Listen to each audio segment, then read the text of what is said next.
Assalamu alaikum dear students, this is Mohammad Abbas. I welcome to all of you in 20th lecture of computer science. Dear students, हम discuss कर रहे थे computer के अंदर Microsoft word 2007। ये बहुत ही important tool है। इस टूल को आपने अच्छे तरीके से सीखना है और इसको ख़ास तौर पे इसके ऊपर प्रैक्टिकल परफॉर्म करना है। डियर स्टूडेंट्स, इसको हमने स्टार्ट किया था ईद से पहले। आज दोबारा ईद के बाद अपने ऑनलाइन क्लासेस का आगाज़ हो रहा है। डियर स्टूडेंट, आज हम डिस्कस इसके कुछ जो चीज़ें हैं वो कर चुके हैं और जो आगे आने वाली चीज़ें आज हम उनको दोबारा से स्टार्ट करते हैं और देखते हैं कि ये क्या होता है। डियर स्टूडेंट्स, MS वर्ड 2007 एक वर्ड प्रोसेसिंग सॉफ्टवेयर है जिसके अंदर आप टाइप करके अपनी कोई भी फ़ाइल, कोई भी डॉक्यूमेंट प्रिपेयर करते हैं, तैयार करते हैं। तो इसके अंदर टाइपिंग से रिलेटेड जो है वो चीज़ें काम हम करते हैं। तो इसको हमने स्टार्ट किया था ईद से पहले। उसके अंदर हमने पहले इसकी जो विंडो होती है उसको डिस्कस किया था कि उसके अंदर कौन कौन से ऑप्शंस मौजूद हैं और उसके अंदर जो डिफरेंट बार्स थी या जो रिबन वगैरह या टाइटल, वो चीज़ें हमने डिस्कस कर ली हैं। अब हम इसके अंदर वो जो डिफरेंट बार्स के ऊपर जो ऑप्शंस थे उनको किस तरीके से हम अपने डॉक्यूमेंट के ऊपर अप्लाई कर सकते हैं, इस चीज़ को हम डिटेल में डिस्कस कर रहे थे वन बाय वन जो उसके ऑप्शंस थे। तो आज हम जो डिस्कस करने जा रहे हैं वो ये चीज़ डिस्कस करनी है कि हाउ कैन वी इंसर्ट और edit data in a document, यानी हम एक डॉक्यूमेंट के अंदर टेक्स्ट को एडिट कैसे कर सकते हैं। तो हम इसको स्टार्ट करते हैं। सबसे पहले हम देखेंगे कि एडिटिंग का क्या मतलब होता है। एडिटिंग टेक्स्ट का मतलब क्या होता है, यानी कि कंप्यूटर के अंदर या तो कोई नया टेक्स्ट ऐड करना या पर उसके अंदर पहले से मौजूद टेक्स्ट को डिलीट करना। ये दोनों एडिटिंग के मफ़हूम में आते हैं, मीनिंग्स में आते हैं। यानी कि आप अगर एक डॉक्यूमेंट के अंदर कोई टेक्स्ट है उसको डिलीट करना चाहें या उसके अंदर मौजूद टेक्स्ट को रिप्लेस करना चाहें या उसके अंदर मज़ीद को टेक्स्ट ऐड करना चाहें, तो ये चीज़ कहलाती है एडिटिंग टेक्स्ट। यानी टेक्स्ट एडिटिंग का मतलब है चेंज। वो चेंज डॉक्यूमेंट के अंदर मौजूद टेक्स्ट को डिलीट करने से भी हो सकता है या फिर टेक्स्ट उसके अंदर मज़ीद ऐड करने से भी हो सकता है। तो देखते हैं कि इंसर्ट और डिलीट किस तरह से किया जाता है। फॉर एग्ज़ाम्पल, हमारे पास डियर स्टूडेंट्स ये एक विंडो है डॉक्यूमेंट की। इसके अंदर हम अपना काम करते हैं। यहाँ पर उसकी टाइटल बार हो गया, फिर उसके बाद यहाँ पर रिबन हो गया, सही है। ये वाला पेज है जिसके अंदर हम चीज़ें टाइप करते हैं। नीचे यहाँ पर इसकी टास्क बार यहाँ पर आ जाता है, सही है। ये पेज का एक्चुअल साइज़ है जिसके अंदर हम कोई चीज़ टाइप करते हैं, सही है। यहाँ पर अब बात है एडिटिंग टेक्स्ट। एडिटिंग टेक्स्ट के अंदर दो चीज़ें आ जाती हैं, एक है इंसर्टिंग टेक्स्ट और दूसरी आ जाती है डिलीटिंग, यानी टेक्स्ट को डिलीट करना। हम पहले देखते हैं कि इंसर्ट करने का क्या मतलब है। डियर स्टूडेंट्स, हम यहाँ पर कुछ चीज़ लिखते हैं, यानी इट इज़ अ हाउस, ठीक है। ये फॉर एग्ज़ाम्पल हमने एक इसके अंदर सेंटेंस लिखा हुआ है, इसको हम एडिट करना चाहते हैं। और एडिट के दो ऑप्शन हैं, जिनमें से जो पहली चीज़ है इंसर्ट करना, यानी इसके अंदर हमको टेक्स्ट इंसर्ट करना चाहते हैं, ऐड करना चाहते हैं। तो किस तरीके से करेंगे। हमारा जब हमने ये वाला सेंटेंस एंड किया तो बिल्कुल एंड के ऊपर इसका कर्सर मौजूद था। हमने क्या किया है, वहाँ से इसका कर्सर यहाँ पर मौजूद है और हम उस कर्सर को उस लोकेशन पर लेकर आएंगे जहाँ पर हम अपना टेक्स्ट ऐड करना चाहते हैं। फॉर एग्ज़ाम्पल, मैं इसको इस तरीके से दोबारा बनाना चाहता हूँ कि it is a beautiful house, यानी कि हाउस से पहले मैं ब्यूटीफुल का जो वर्ड है वो ऐड करना चाहता हूँ। तो what I will do, I will move the cursor just before the house. House से पहले मैं अपने कर्सर को मूव कराऊँगा और यहाँ पर आकर मैं उसको पेस्ट करूँगा, यानी यहाँ पर मैं अपना कर्सर ले आऊँगा। जब यहाँ पर आ जाएगा तो मैं यहाँ पर टाइप करूँगा ब्यूटीफुल। तो क्या होगा, ये जो वर्ड है हाउस ये आगे मूव हो जाएगा, नेक्स्ट लाइन पर आ जाएगा और इससे पहले एक नया वर्ड ब्यूटीफुल मैं इंसर्ट कर दूंगा, यानी अपने सेंटेंस के अंदर मैं एक नया वर्ड इंसर्ट कर दूंगा, सही है। इसको कहते हैं इंसर्शन या इंसर्टिंग टेक्स्ट, यानी अपने एक डॉक्यूमेंट के अंदर नए टेक्स्ट को ऐड करना, ये कहलाता है इंसर्टिंग टेक्स्ट। तो ये हमारा सेंटेंस, अगर यहाँ पर कर्सर मैं लेकर आया हूँ और ब्यूटीफुल ऐड करता हूँ तो उसके बाद हमारा किस तरीके से नया सेंटेंस बन जाएगा, मैं दोबारा यहाँ पर लिख देता हूँ। यहाँ पर आ जाएगा ब्यूटीफुल,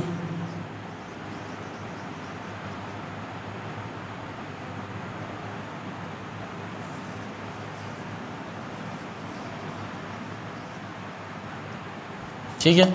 इस तरीके से हाउस से पहले ब्यूटीफुल आ जाएगा, तो इसको कहते हैं इंसर्टिंग टेक्स्ट। सही है, बहुत ही आसान, बहुत इजी, ठीक है। इसके आप अंदर इंसर्ट कर सकते हैं। अब आ जाती है एक और चीज़ एडिटिंग के अंदर, विच इज़ डिलीटिंग।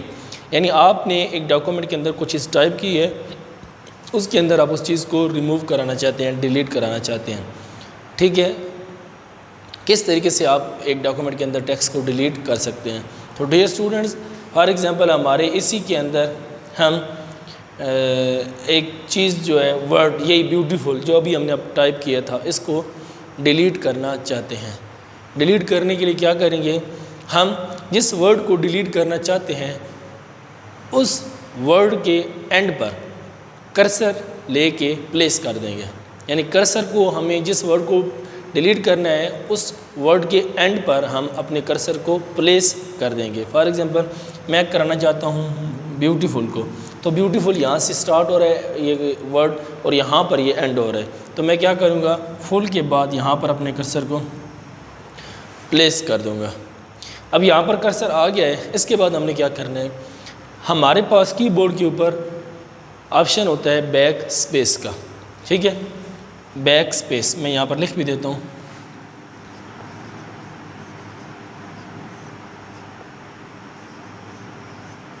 आप में से सब बच्चे, ज़्यादातर बच्चे जो हैं वो इस कीवर्ड से फेमिलियर होंगे। ये जो दरमियान में कीज़, कीबोर्ड के ऊपर जो कीज़ होती हैं, दरमियान वाला जो हिस्सा होता है जिनको अल्फ़ाबेटिकल कीज़ कहा जाता है, उनके ऊपर, ये टॉप के ऊपर और फंक्शंस कीज़ के बिलो एक की होती है जिसके ऊपर लिखा होता है बैक स्पेस, ठीक है। आपने क्या करना है कि जिस वर्ड को आप डिलीट करना चाहते हैं उस वर्ड के एंड पर आप अपना कर्सर लेकर आएंगे, यहाँ पर आप कर्सर मूव कराएंगे और उसके बाद आप बैक स्पेस के बटन पर जाके क्लिक करेंगे। जहाँ तक आपने करैक्टर्स को करना है, वन टाइम आप जब उसको प्रेस करते हैं तो वन करैक्टर वहाँ से अरेज हो जाता है, रिमूव हो जाता है। And when you will click twice तो two character will be remove from the document. तो आपने जितने करैक्टर्स को कितने इसके अंदर से रिमूव कराना है तो इतनी दफ़ा आप उसकी बैक स्पेस को प्रेस करते रहेंगे।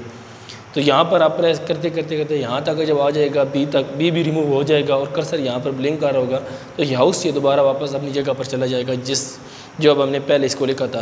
तो इस तरीके से हम अपने डॉक्यूमेंट के अंदर से किसी भी वर्ड को रिमूव करा सकते हैं, ठीक है। उसका ये ऑप्शन है, तरीक़ाकार है कि हम कर्सर को वहाँ पर मूव, उसके एंड पर अगर हमने एक सेंटेंस पूरा डिलीट करना है तो क्या करेंगे, हम उस सेंटेंस के एंड पर लेके जाएंगे उस कर्सर को, वहाँ पर प्लेस करेंगे और उसके बाद हम बार बार प्रेस करेंगे बैक स्पेस, और जितने करैक्टर्स को हमने रिमूव करवाना है, डिलीट करना है अपने डॉक्यूमेंट्स के अंदर से, उतनी दफ़ा हम बैक स्पेस को प्रेस करते रहेंगे।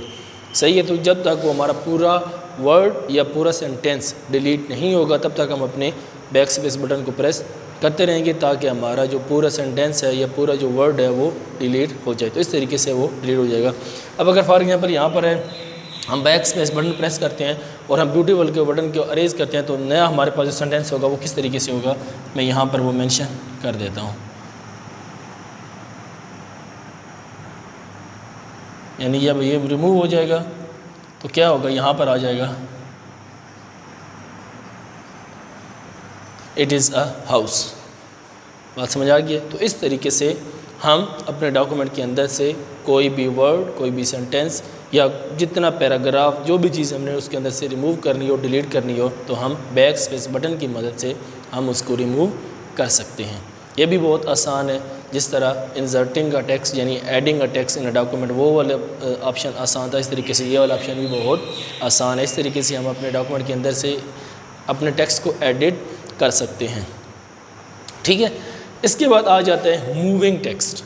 ये भी बहुत इम्पोर्टेंट हमारा टॉपिक है, ठीक है। Moving a text, moving a text को हम एक और उन्वान से भी उसको कह सकते हैं, बुला सकते हैं या उसको नेम असाइन कर सकते हैं, और वो है ड्रैगिंग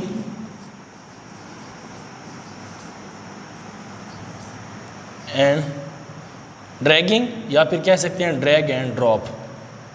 याद हो सकता है ड्रैगिंग या फिर सिर्फ जस्ट यही हो सकता है कि ड्रैग एंड ड्रॉप। ठीक है, तो मूविंग द टेक्स्ट या drag and drop is a same thing, दोनों का मतलब और मफहूम एक ही है, इनके ऊपर यानी सेम ही एक्शन परफॉर्म करते हैं और इनका काम भी यही एक ही होता है। मूव का मतलब होता है कि आप अपने डॉक्यूमेंट के अंदर टेक्स्ट को किसी भी एक लोकेशन से किसी भी न्यू लोकेशन का किसी और लोकेशन के ऊपर लेकर जाना, और ड्रैग एंड ड्रॉप का भी यही होता है कि आप जिस लोकेशन पर वो टेक्स्ट है वहाँ से उसको ड्रैग करके लेके जाएंगे उस जगह पर जहाँ पर आपने लेके जाना है, वहाँ पर आप उसको ड्रॉप कर देंगे तो वो टेक्स्ट मूव होकर अपनी दूसरी लोकेशन पर जाके चला जाएगा। इसको कहते हैं मूविंग अ टेक्स्ट। अब क्वेश्चन है कि how can we move text in a document, इसको देखते हैं। तो इसके लिए मैं इसी एग्जांपल को लूँगा। फॉर एग्जांपल हमारे पास ये वाली एग्जांपल है, विंडो है, उसके अंदर हमने ये टेक्स्ट इज़ अ हाउस। अब आप देख रहे हैं कि जैसे ये पेज स्टार्ट हो रहा है टॉप के ऊपर मैंने सबसे लिखा हुआ है इट इज़ अ हाउस। अब मैं क्या कराना चाहता हूँ कि इस टेक्स्ट को मूव करा के मैं इसको सेंटर में लाना चाहता हूँ या पर बिल्कुल बॉटम पर लेके आना चाहता हूँ। तो उसके लिए मुझे इसको ड्रैग एंड ड्रॉप करना पड़ेगा या टेक्स्ट को मूव कराना पड़ेगा। डियर स्टूडेंट, सबसे पहले क्या करेंगे हम इसको ड्रैग एंड ड्रॉप करने के लिए या मूव करने के लिए हम इस टेक्स्ट को जितना टेक्स्ट हमने मूव करवाना है, यानी वो वन वर्ड है या वन सेंटेंस है या फिर एक पैराग्राफ है पूरा जो कि हम अपने डॉक्यूमेंट के अंदर मूव कराना चाहते हैं, तो हम क्या करेंगे सबसे पहले we will select that text. ये हमने पिछले लेक्चर में भी देखा था कि how can we select text in a document. दोबारा मैं बता देता हूँ कि आपने जिस टेक्स्ट को सिलेक्ट करना होता है उसके शुरू में या उसके एंड पर आप जाके कर्सर को प्लेस करेंगे। फॉर एग्जांपल आप इसके शुरू में करते हैं यहाँ पर करके, फिर आप अपने माउस के ऊपर राइट साइड के जो लेफ़्ट साइड का बटन है, लेफ़्ट साइड के बटन को आप प्रेस करेंगे और ड्रैग करके लेके जाएंगे उसके एंड तक, और वहाँ पर जाकर आप अपने बटन को रिलीज़ कर देंगे तो ये पूरा टेक्स्ट जो है वो सिलेक्ट हो जाएगा। सही, जब ये टेक्स्ट सिलेक्ट हो गया है, अब इसके बाद आपने क्या करना है कि जब ये टेक्स्ट सिलेक्ट हो जाएगा तो फिर आपने इस टेक्स्ट के ऊपर जो सिलेक्टेड टेक्स्ट है इसके ऊपर कहीं पर भी जाकर आप अपने माउस को लेकर जाना है, यानी इस पूरे सेंटेंस के ऊपर कहीं पर भी जो सिलेक्टेड पार्ट होगा उस सिलेक्टेड पार्ट के ऊपर आपने जाके माउस को लेके जाना है और फिर आपने दोबारा से लेफ़्ट बटन को प्रेस करना है और रिलीज़ नहीं करना। फिर आपने मूव कराते हुए कर्सर उस जगह पर लेके जाना है जहाँ पर आप अपने इस टेक्स्ट को प्लेस करना चाहते हैं। फॉर एग्जांपल आप इसी टेक्स्ट को मूव करा के यहाँ पर लेके आना चाहते हैं एट द एंड ऑफ या at the bottom of the document, तो क्या करेंगे आप इसको यहाँ से ड्रैग करेंगे। ड्रैग करके जब यहाँ तक कर्सर आ जाएगा तो वहाँ पर जाकर आप इस कर्सर बटन को रिलीज़ कर देंगे। सही है, तो वो जो टेक्स्ट होगा वो यहाँ से मूव होके यहाँ पर आ जाएगा। मूव का मतलब ये याद रखिएगा कि मूव का मतलब होता है अब एक जगह से ख़त्म हो जाती है चीज़ और नई जगह पर वो चीज़ ऐड हो जाती है, यानी दोनों जगहों पर नहीं रह सकती। तो इस तरीके से हम मूव का ऑप्शन जो है वो अपने टेक्स्ट के ऊपर अप्लाई कर सकते हैं। डियर स्टूडेंट्स, ये चीज़ें बहुत आसान है, देखने में सुनने में ये बहुत आसान है, पढ़ने में भी बहुत आसान है, लेकिन अगर आप इसके ऊपर प्रैक्टिस नहीं करेंगे, प्रैक्टिकल परफॉर्म नहीं करेंगे तो आप इन चीज़ों को भूल जाएंगे। तो इसलिए मैं आपको सजेस्ट करूंगा कि एटलीस्ट वन टाइम आप इसके ऊपर प्रैक्टिकल ज़रूर परफॉर्म करें ताकि चीज़ें अच्छे तरीके से आपके ज़हन नशीन हो जाएं। नेक्स्ट लेक्चर में डियर स्टूडेंट्स दोबारा नए लेक्चर के साथ दोबारा मिलेंगे, तब तक के लिए खुदा हाफिज़। Thank you.